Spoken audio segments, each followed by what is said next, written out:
Believe it or not, I've been wanting to join a Pwnisher challenge for like 3 or 4 years now. But I always thought I would never be as good as the other artists or simply wouldn't have time for it. For those who don't know about Pwnisher challenges, a template was provided where he had full creative freedom to build something around it, with 30 days to complete the project. The main goal was to explore creativity, ideas and, of course, the beauty of 3D while keeping depth and storytelling in mind. So here's my first week of the CHASM'S call. But before we jump in, don't forget to support the channel, hit that like button and subscribe if you are enjoying the content. It really keeps me motivated to keep going. The first week is all about laying the groundwork. As soon as I saw a Pwnisher announcement video, I start brainstorming ideas. Coming up with ideas is a super personal process. Some people find it easier than others. I had 3 main ideas, always keeping in mind that depth is the key focus in this challenge. I imagine Super Mario jumping into a pipe, kind of like Super Mario Galaxy, you know? It could work, but it didn't really feel like my style. I also thought about an emergency exit scene, someone escaping from a fire and jumping, but something was missing, it just didn't click. But my first idea was the one I liked the most, a football cameraman doing his job. This one stuck with me, and I start getting really attached to it. I just follow my gut. And since I like this idea the most, I gave it a green light and start planning my workflow for the challenge. I used Miro to organize my weeks. The week 1 was the pre-production, the concept art, the idea and the base layout. Week 2 to 3 is going to be the production, modeling, animation, etc.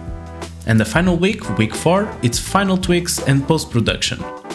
First, I made a concept art piece to see if the composition and idea actually worked on paper. I open Procreate and start sketching. Even if something feels natural, what makes the project shine is the details. And sometimes, it's not just the modeling details but the environment that sells the scene. Everything has to make sense. The characters should feel like they belong in that world, and the scene should tell a story.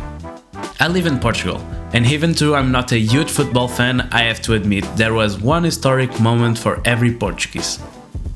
When Portugal won the Euro 2016 thanks to Eder's goal.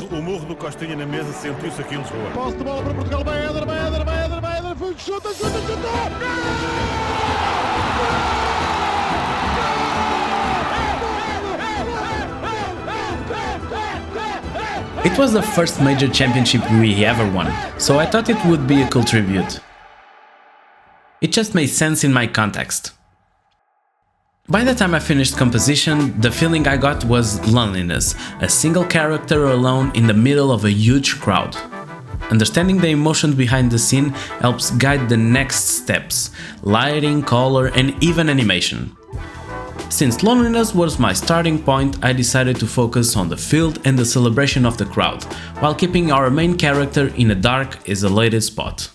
After finishing the concept and grayscale value study, I started gathering reference in PureRev for my scene, character and assets. I took a bunch of screenshots of the stadium, the atmosphere, the key objects and the goal itself. Then, I jumped into Blender to start working on the layout. At this stage, my goal was just to block out the position and scale of things. Nothing too fancy. Just getting the base right, following my concept. Once I had the layout in place, I started modeling some of the details, like the stadium seats, the stands and even the goalposts. And I struggled a lot with the stands because they didn't follow the curve modifier. And after a lot of work, here it is, my week 1 CHASM'S call. The first week of the challenge is done, and now things are really starting to take shape. Based on the schedule I created last week, I tried my best to stick to the plan. After setting up the layout last week, I started studying and truly understanding my references. One thing I heard over and over again during my courses was the importance of gathering references before starting any project. Sometimes it feels like a tedious process, but it's absolutely essential to get the best final result. And when I say gathering references, I don't mean just dumping a bunch of images into a document. It's about understanding every nuance, colors, details, reactions, effects, shapes, lighting, shadows, among other things. I analyzed how the Stadium of France looks, the colors of that historic moment I want to capture. And trust me, it's completely normal to not notice every little detail right away. In fact, I only realized 4 or 5 days into the modeling that I had forgotten to create an entrance for the stadium. I'll quickly go over the main elements I've worked on this week. So, the main character. It is created in MetaHuman, an amazing tool for realistic human models that I highly recommend. I wanted him to look tired, like someone with experience in the field. The crowd.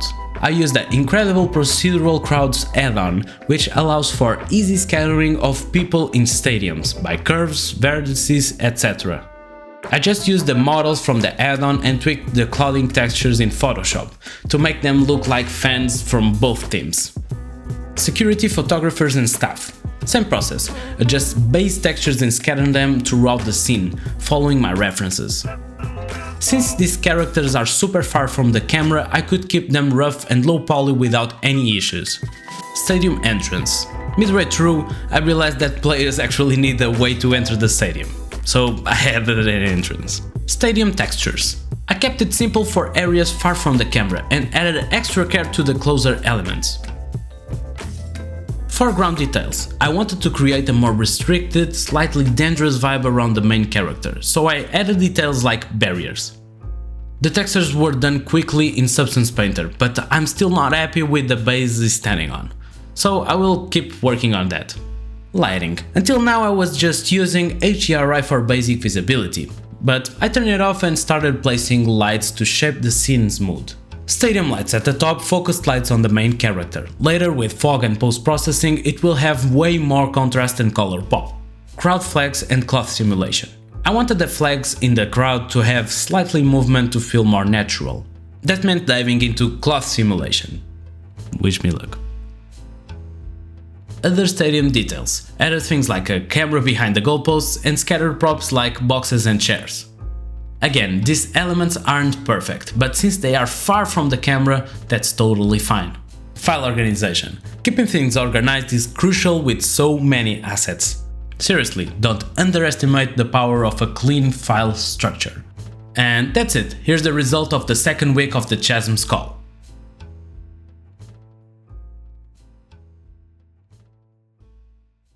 Well, the end is near, but that doesn't mean the work stops.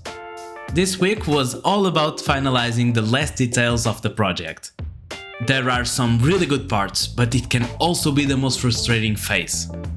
On one hand, we start to see the light at the end of the tunnel as the project gets closer to the final result. But on the other hand, details, and more details. Let's break it down. The main character. I decided to use Unreal Engine's MetaHuman. Does it work? Meh, kind of. I had never used Unreal before, so the process was painful.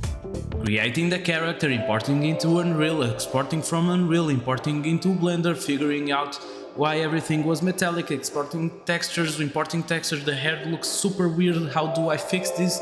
Take off the hair and add the hat and the headphones, but wait, can I keep the hair? No, it looks weird, better move it, and the beard, just leave it. The rig doesn't work, need to make a new basic one, does it work? Boom, it failed. How do I fix this? The texture suddenly looked messed up, fix a few things in Photoshop and add a little animation to the character. Well, it's done. It was painful, but it looks good. The crowd. In the last video, someone mentioned that the crowd looked too static. I already planned to add some movement, but that comment reinforced the idea. So the plan was, I have the crowd scatter across different planes. What do I do? At the moment of the goal, several vertices will move randomly on the Z-axis to simulate a celebration. I tried using a noise modifier, but it didn't work. Then, since I was already using geometry nodes for the scatter, I decided to improve the nodes to create a celebration effect. It seems to be working, but we only know for sure in the final render. Here's how the nodes turned out. Let me know if you'd like a more detailed video on this. Sometimes I deeply regret my decisions. I say this when I realized that I had to make 22 players plus 5 referees. Jeez. It could have been worse though. Since they are all super far from the camera, I use mixed ammo animations with the same character, varying the animations, timings and textures. I made versions of Portugal and France uniforms and created the players. Some have running animations, others are waiting, some are defending the goal, and others are in tactical positions, jogging sideways. And then there's Eder, the one who scores the goal. For him, I had to mix animations to create a proper kick. I animated everything so that it's at least clear what's happening. I animated the ball, no big deal. I used the Afternoon Circus asset, which has a rigged ball, made a texture in Illustrator and Substance Painter, nothing too fancy, just a quick texture, and animated everything. Other assets. A lot of assets in this submission aren't mine, so I want to give credit where it's due. I've used Quixel Megascans for assets like the cones and cables, Unreal Engine for the main character, and this absolutely phenomenal camera setup from a great friend of mine, Melkigeniu, a hard surface modeler who made it possible.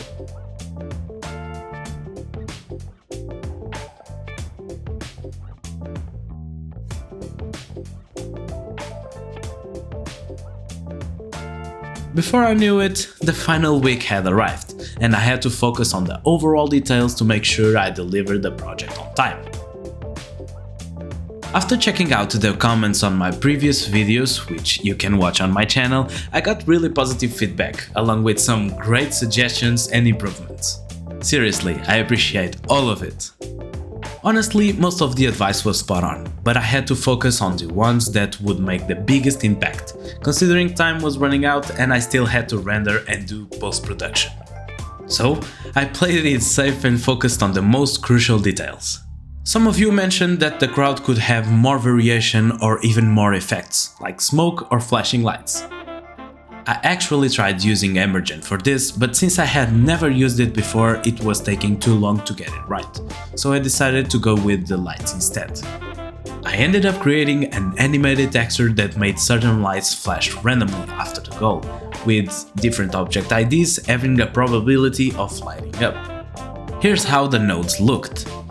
On my first render test it was way too much, so I had to tweak the settings to make it more sporadic and natural. I also worked on the foreground, adding more objects, trash and cables to give the scene more depth. I adjusted some of the lighting to better highlight the story I wanted to tell. And finally, I really wanted to add a French scarf for our main character. After struggling to make it in Blender, I decided to try Marvelous Designer, and it worked. For the finishing touches, I did the post-production in After Effects, added some sound design, and here it is, my submission for the CHASM'S call.